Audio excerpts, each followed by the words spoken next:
Hello and welcome to a evening episode of the Rocky Sports Talk Sheet. Everybody, thank y'all for tuning in. Y'all could live chat, um, leave your comments. Right now, we have the uh, second round of the Masters, and the board behind me is the Masters leaderboard for round two. You have Justin Rose, 7 under, leading the way. Then followed by two people tied with 6 under par, Brian Harmon and Will Zalatoris. And then two people tied for fourth at 5 under par, Jordan Spieth and Mark Leishman. And then you got a six-way tie at six between Siwoo Kim, Cameron Champ, Justin Thomas, Tony Finay, Bernd Weisberger, and at 4 under par. So that's your top 11, 11, 12 right there. Xander Schofield at -3 under par is 12th.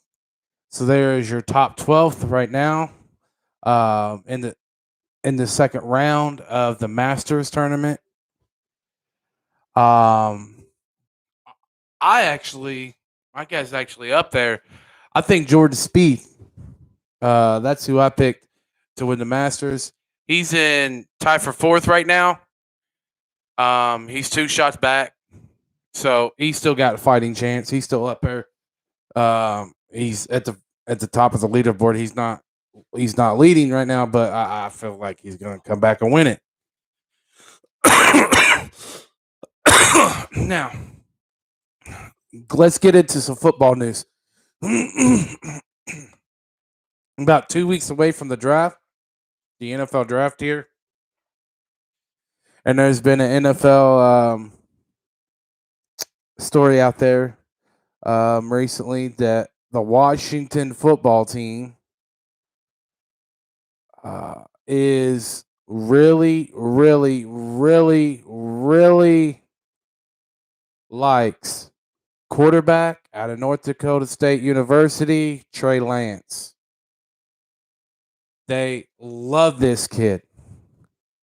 So I don't know how it could happen. Could they trade up? Yeah. I wonder what they'll do. I mean, they're sitting at 19. They got the 19th pick in the first round. So they'll probably have to move up quite a bit. You want to be in the top. They'll probably wait to see after the first 3 picks to see what happens, and then see who they take. If Trey Lance is still there after the first 3 picks, maybe, just maybe, they might move up to number 4 because it's already been put out there. Atlanta's put it out there. They're willing to trade out into the number 4 spot in the draft. So it'd be crazy, but we could honestly see the first 4 picks be 4 straight quarterbacks. And I don't know when the last time that's been done.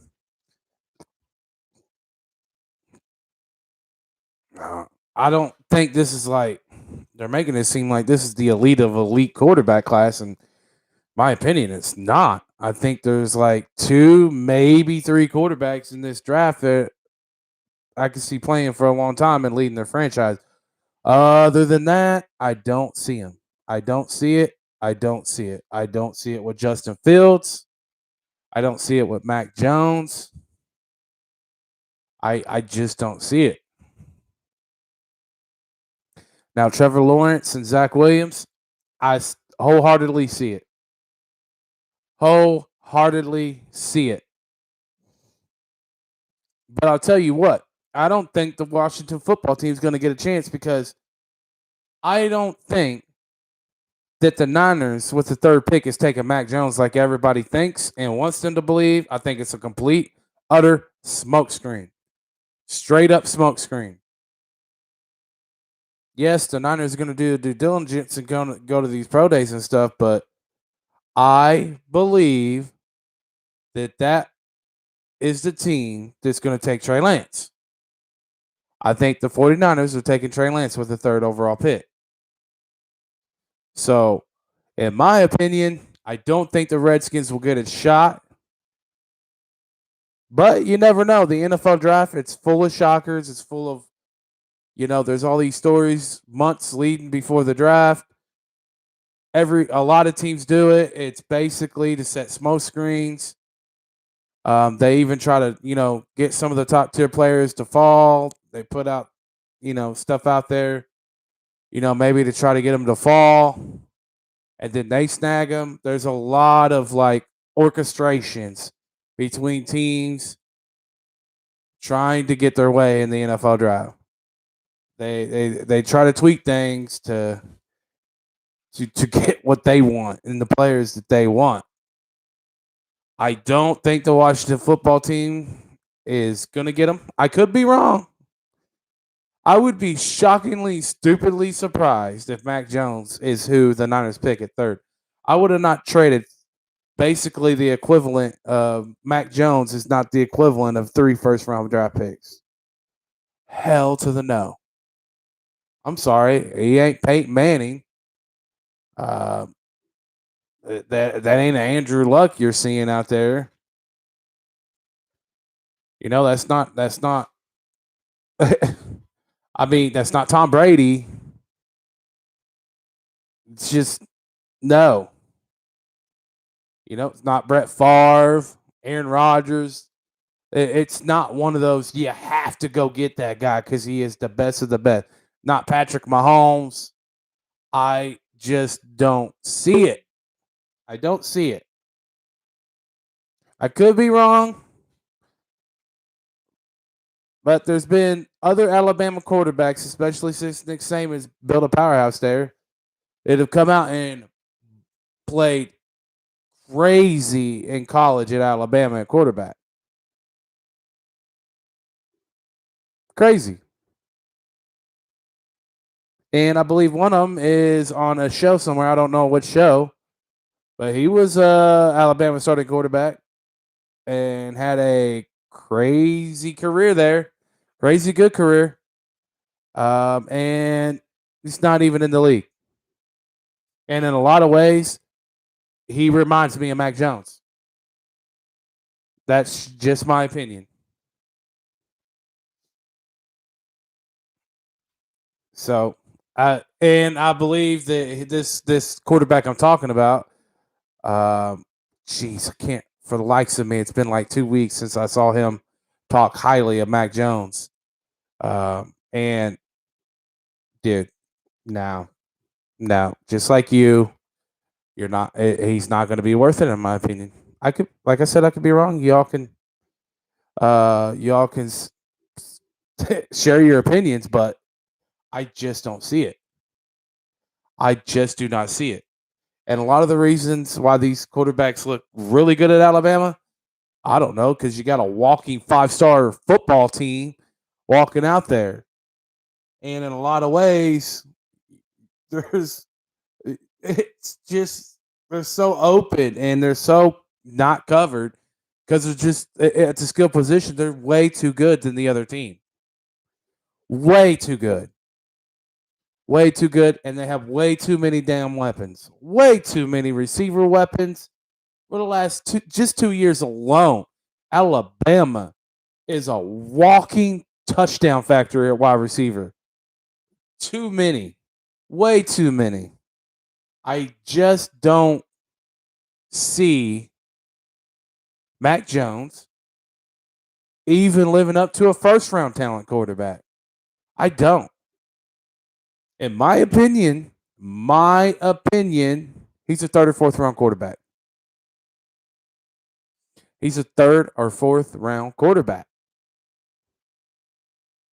Just my opinion. You can look so good in college football when your whole team is nothing but damn five-star recruits, basically, all over the field, lining up against players that just aren't as good as these players on this team at several positions. Which, whenever that happens on the football on the gridiron, that's why they smoke everybody, basically, week in and week out, 90% of the time, until they play closely good teams, and then they look at them then struggle. So I'm not buying into the hype of Mac Jones III. I am buying that Washington. I believe the story out there right now with the Washington football team. I believe they do love Trey Lance. I believe they want Trey Lance. I just don't believe they're going to be able to get him. Even if you traded up to 4 at Atlanta because they want to move out, I believe he's going to be gone at one spot ahead of you at 3. I just firmly believe that. Now, Trey Lance is another quarterback in this draft that could have a hell of an NFL career. But I do believe that whoever drafts him, they need to give him a full year to learn. You ain't seen enough in college. He didn't play enough in college. You want to make sure that he knows the game. Because the NFL is a different beast than college football. And he only played one full season and then one game. So like 13 games or something like that. So that's not nowhere near a big enough sample size for me to feel, after out of training camp and stuff like that in preseason. Oh, this is my starting quarterback. I think if a team did that, they'd be setting him up to fail.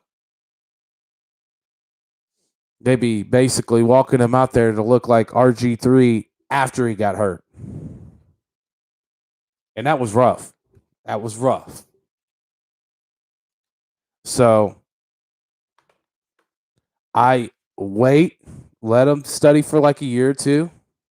I don't know why teams don't wait 2 years. I mean, you get them for like 4 or 5 years on rookie contracts. You give them a year or two to learn your system, a full year or two. And then, if he's really, really got the talent, he's really going to know what you're running. So by the time he gets out there, he can be like Aaron Rodgers whenever he came in for Brett Favre and finally took over Green Bay. He was a complete stud right out the gate. Pretty much right out the gate, Aaron Rodgers was a complete stud at quarterback. And whether he likes it or not and wants to admit it or not, he learned a hell of a lot by sitting there and studying and watching Brett Favre. A hell of a lot. It could be good with some of these quarterbacks. I don't care if they're first rounders. Sometimes you have to sacrifice a year or two to make a really good quarterback a Hall of Fame quarterback by doing it that way. Or you could really throw him out there to the Wolves, and if it doesn't work out, ruin him. Just ruin him. And he'll never be the same again mentally. And then they're just one a Hall of Fame caliber player. I think GMs and teams and owners need to get that down. I think we need to start doing that again. You just stop rushing the gun. Understand your fan base wants to win every freaking Super Bowl every freaking year. So do I. But you also got to do it the right way. Sometimes it's good to sacrifice a year or two. That way you have a Hall of Fame caliber and a top-end quarterback for 12 to 15 years. Or 10 years plus. I'd rather have that 10 years plus.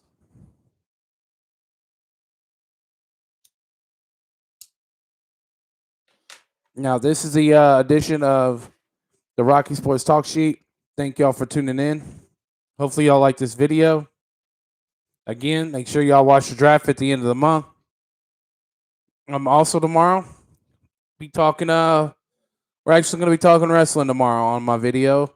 Tomorrow and Sunday because it's yes, it is sports entertainment, so that does fall under the category. But WrestleMania, they have their basically the WWE's having their Super Bowl this weekend, tomorrow night and Sunday night, WrestleMania. So I'll be doing a video on that over the weekend, the next 2 days. So thank you all for tuning in. I will also let you all know probably more by Monday on Deshaun Watson and give you all updates on that. Yeah, so we'll see how everything goes with that. But thank you all for tuning in. Please like the video. Also follow Rocky Sports Talk Sheet.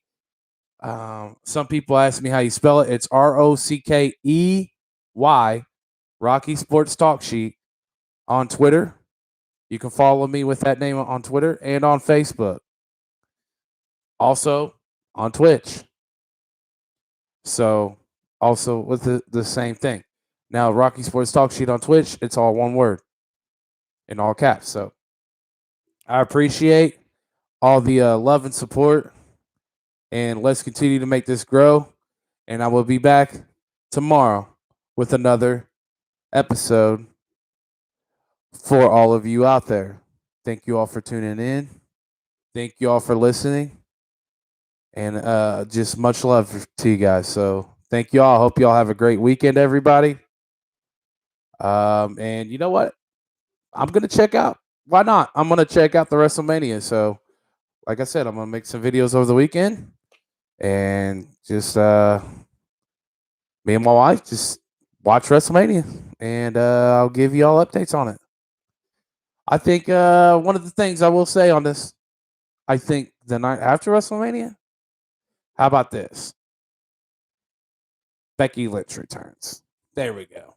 There's my prediction. Becky Lynch returns from her pregnancy. So, again, hit the like and subscribe button. And much love and appreciation, you guys. Thank you all. Peace out till next time, everybody.